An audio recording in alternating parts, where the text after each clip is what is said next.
আজকে তার বার্থডে উপলক্ষে আমরা গিয়েছিলাম চিড়িয়াখানা এবং আমার হোস্টেলটাও পুরনো দেখেছি এবং সেই সাথে আমাকে বার্থডে ট্রিটও দিয়েছে সে এবং কেক কেটেছি, অনেক বেশি মজা করেছি সবাই এবং বোটানিক্যাল গার্ডেনও এক্সপ্লোর করেছি আমরা। হ্যালো, আসসালামু আলাইকুম, সবাই কেমন আছেন? আশা করি সবাই ভালো এবং সুস্থ আছেন। এই দিনটা ছিল জানুয়ারির 14 তারিখ। এদিন আমি অফিস থেকে বের হয়ে এসকেএস টাওয়ারে গিয়েছিলাম মহাখালী কেক কেনার উদ্দেশ্যে।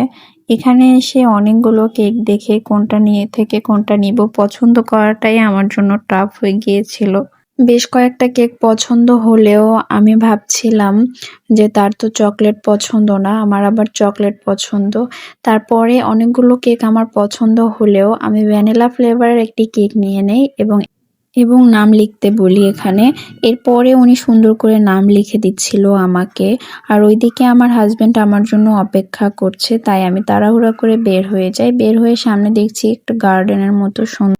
এরপরে উনি আমার হাতে কেক দেখে চুপ করে একটা মৃদু হাসি দেয় এবং আমি ওনাকে হ্যাপি বার্থডে জানাই, কারণ ওনার সাথে আমার একটু অভিমান ছিল আর কি চলছিল, এর জন্য হয়তো বা একটু আমার প্রতি মন খারাপ। যাই হোক, এরপরে সামনে গিয়ে আমরা পান খাই। এটা কিন্তু ছিল আগের দিনের ভিডিও, বার্থডের আগের দিন 13 তারিখের ভিডিও ছিল।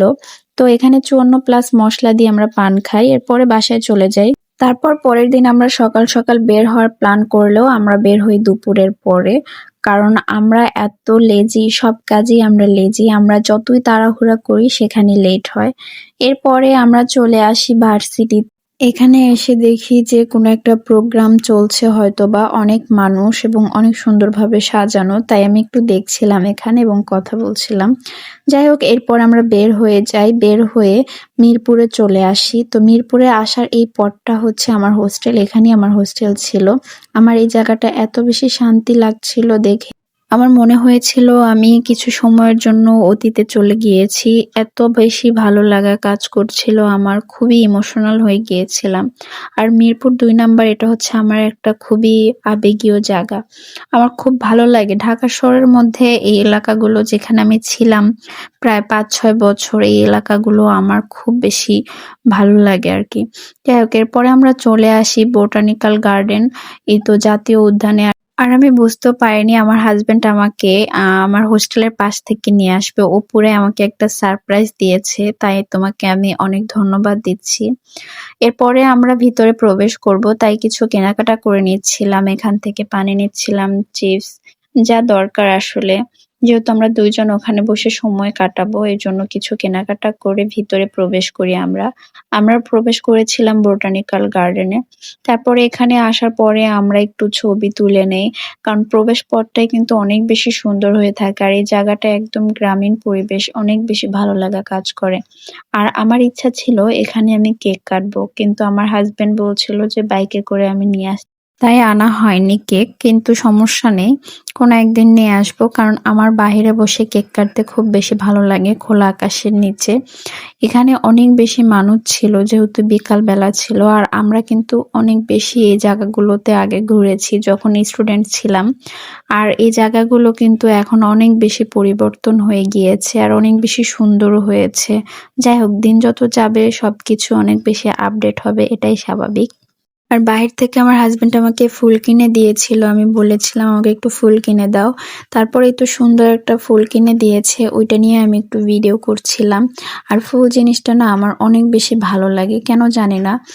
এরপরে আমরা কথা বলতে বলতে বাদামও খাই দুইজন মিলে, বাদাম চিজ যেগুলো নিয়ে আসছিলাম, কথা বলছিলাম আর অনেক বেশি গল্প করছিলাম, একটু ভিডিও করছিলাম। আমার হাজবেন্ডকে হাসি দিতে বলেছি, সে একদম 32টা দাঁত বের করে দিয়েছে।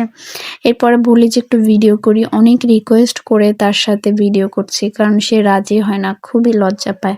আমাকে বলে যে আশেপাশের মানুষ কি বলবে তুমি এভাবে ভিডিও করছো। আমি মনে করি জীবনে সুন্দর সুন্দর স্মৃতির অনেক বেশি দরকার, কারণ আপনার বেঁচে থাকার অনুপ্রেরণা হয়ে একটা সময় ধরা দেবে এই সুন্দর স্মৃতিগুলো। আর আমি প্রতিটা সময়কেই অনেক বেশি এনজয় করার এবং মেমোরেবল স্মৃতি হয়ে থাকার জন্য আমি চেষ্টা করি যেন এটা স্মৃতি হয়ে থাকে। যখন বৃদ্ধ হব বা যখন অনেক বেশি টাকা হবে, সময় হবে না, তখন এই সময়গুলো অনেক বেশি মিস করব। আর এখন আমাদের টাকা নেই, এখন কিন্তু আমাদের অনেক সময়, কিন্তু আসলে আমাদের সেরকমভাবে ঘোরার মন নেই। যখন টাকা হবে তখন কিন্তু ঘোরার মন হবে, কিন্তু সময় থাকবে না। এটাই আসলে প্রকৃতির নিয়ম। যাই হোক, এরপরে আমরা একদম পুরা বোটানিক্যাল গার্ডেন ঘুরে এবং সুন্দর একটি স্পেসে বসে আমরা, এখানে জায়গাটা অনেক ভালো ছিল, নিরিবিলি। তাই আমার হাজবেন্ডকে বলছিলাম একটু ভিডিও করতে। আর এখানে অনেক সুন্দর প্রকৃতি ছিল, চারপাশে নিরিবিলি, একটু মৃদু বাতাস ছিল। তাই বসে আমরা ভিডিও করে নেই এবং অনেক সময় কাটাই ওখানে। এরপরে আমরা বের হয়ে যাই।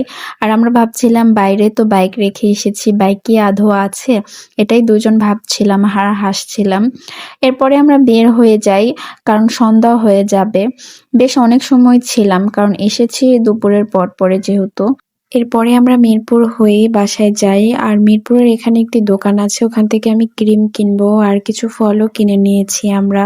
এখানে একটি দোকান আছে যেখানে আমার অনেক পছন্দের ক্রিম পাওয়া যায়। তাই আমরা ওখান থেকে কিছু কেনাকাটা করে আবার রওনা দিয়ে দেই। আর ফুলটা বাতাসে এত সুন্দর লাগছিল, একদম পাপড়িগুলো মনে হচ্ছে উড়ে উড়ে চলে যাবে। আর আমি তাই একটু ভিডিও করছিলাম, কিন্তু আমি তাও করতে পারছিলাম না, পড়ে যাচ্ছিলাম। কিন্তু বাতাসে খুব সুন্দরভাবে দুলছিল। যাই হোক, এরপরে আমার হাসবেন্ড ট্রিট দেওয়ার জন্য দোকানে নিয়ে আসে। দোকানে আনার পর আমাকে জিজ্ঞাসা করে কি খাবো আমি। আমি বলি যে আমি কাচ্চি, কারণ আমি কাচ্চি লাভার। কাচ্চি বরাবরই আমি অনেক বেশি পছন্দ করি। এরপরে বাসায় চলে আসি। বাসায় এসে কেক কাটার জন্য ছোটখাটো একটু ডেকোরেশন করি, কারণ রাতে কেক কাটা হয়নি। ভেবেছিলাম যে একটু বাহিরে কাটবো, সেটাও কাটা হয়নি। তাই আমি কেকটা এখন কাটবো। তাই আমার হাজবেন্ডকে বলছিলাম একটু রেডি হওয়ার জন্য, কিন্তু উনি বলছে যে আমার ভিডিও নিও না। যাই হোক, আমি একাই ওনাকে হ্যাপি বার্থডে বলছিলাম আর উনি কেক কাটছিল। আর কেকটা কিন্তু অনেক বেশি মজা ছিল। কারা কারা ওয়েল ফুড থেকে কেক খেয়েছেন কমেন্ট করে জানাতে পারেন। আর এরপরে আমরা খাওয়া দাওয়া করে নেই। আজকের ভিডিওটি এখানেই শেষ করছি। সবাই অনেক বেশি ভালো থাকবেন, সুস্থ থাকবেন এবং আমাদের জন্য দোয়া করবেন।